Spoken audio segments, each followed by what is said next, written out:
dan sejumlah kota penyangga ibu kota sudah menerapkan kebijakan pembatasan sosial berskala besar atau PSBB. Tapi kebijakan yang dimaksudkan untuk mencegah dan menangkal penyebaran virus corona dinilai tidak efektif. Masih banyak orang yang berlalu lalang, banyak perkantoran dan perusahaan yang juga masih beroperasi. Ditambah tidak adanya penegakan hukum jika ada yang melanggar PSBB. Presiden Joko Widodo bahkan meminta PSBB dievaluasi secara total. Apakah ini artinya PSBB setengah hati? Inilah topik kami dalam Dua Arah malam hari ini. Bersama saya, Cindy Sistiran. Setelah bergabung melalui sambungan Skype, kita akan sapa pertama ada Ibu Airin Rahmi, Wali Kota. Bahan evaluasi, karena ini berkaitan juga dengan efektivitas PSBB.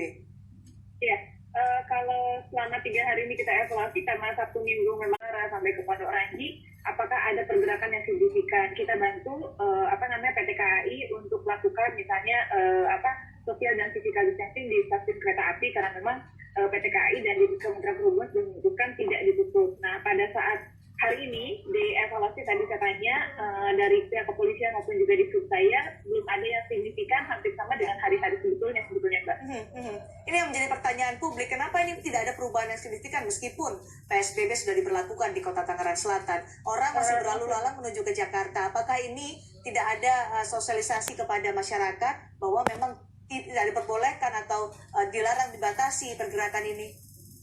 Oh, ada Mbak, yang pasti kan yang keluar itu kan boleh harus bekerja, ada kepentingan di luar kepentingan yang lainnya.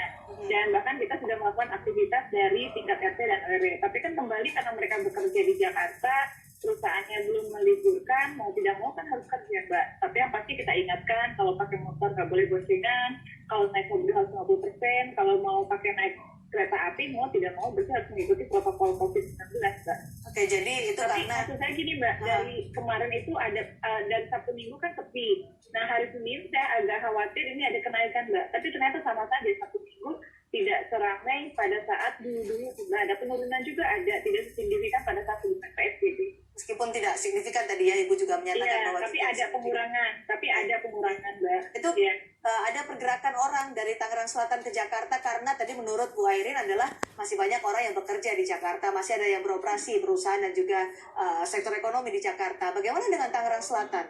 Ekonomi dan juga industrinya apakah juga dibatasi atau masih ada fleksibilitas bagi mereka untuk membuka atau beroperasi?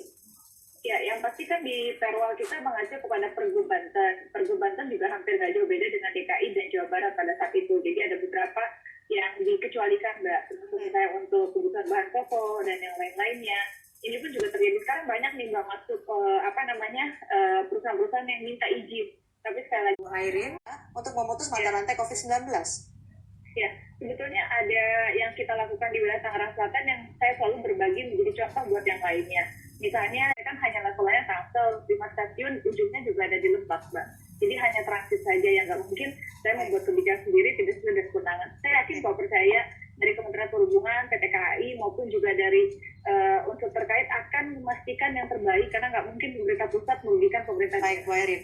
Melayani pasien. Nah, jadi ini akan tujuan kita ini kan sebenarnya PSBB kan untuk memutus mata rantai penyebaran COVID.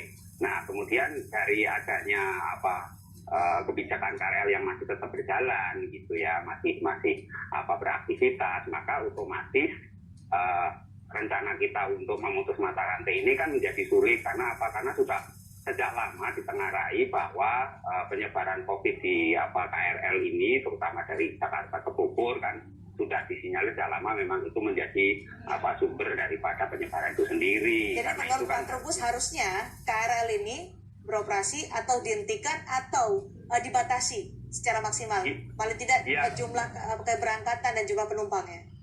Iya, kalau memang dibatasi. Jadi penumpangnya kan peraturannya itu kan 50% kan, artinya kalau satu gerbongnya 100 jadi 50 kan gitu. Jadi di situ kemudian juga pemberangkatannya maupun ininya juga diatur sedemikian rupa supaya berkurang gitu. Jadi semuanya memang isinya kan pembatasan. Kalau misalnya kita berhentikan sama sekali nanti berlawanan dengan PSBB itu sendiri karena memang PP 21 kan mensyaratkan masih ada, Permenkes nomor 9 masih dibolehkan. Nah, ini kan menjadi persoalan menurut saya itu. Oke, Bu Dita, Masih jadi persoalan kalau menurut Pak Trubus dengan adanya atau masih beroperasional KRL ini? Dari penjelasan Pak Trubus sebenarnya memang menyetujui konsep pembatasan, memberikan 1 bulan kemudian mudik ini harus terus diulang-ulang kepada masyarakat. Apa sebenarnya yang diinginkan oleh pemerintah terkait ini?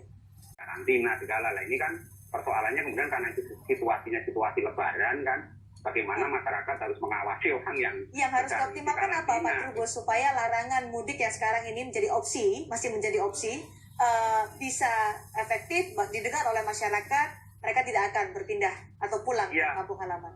Kalau menurut saya tidak lagi butuh himbauan lagi, tapi berupa larangan, berupa aturan gitu. Jadi kalau cuma himbauan itu kan bukan norma hukum, karena nggak ada sanksinya, karena itu harus Bu Nuning. Iya, tentu ketegasan di dalam ini aturan, kan itu aturannya tegas, sehingga nanti kalau aturan tegas kan otomatis penegakan hukum, kan itu penegakan hukum itu kan intinya ada 3, 1 supaya mereka harus taat gitu ya, ada budaya konformitas di situ, konformitas itu taat pada aturan. Nah karena itu kalau memang nanti bisa tegakkan aturan itu, maka apa yang diskemakan tadi atau skenario tadi akan otomatis akan bisa diminimalkan. Jadi satu faktor atau membantu memutus mata rantai penyebaran COVID-19 di Indonesia. Saya Cindy Sistiarani menutup 2 arah malam hari. Sampai jumpa.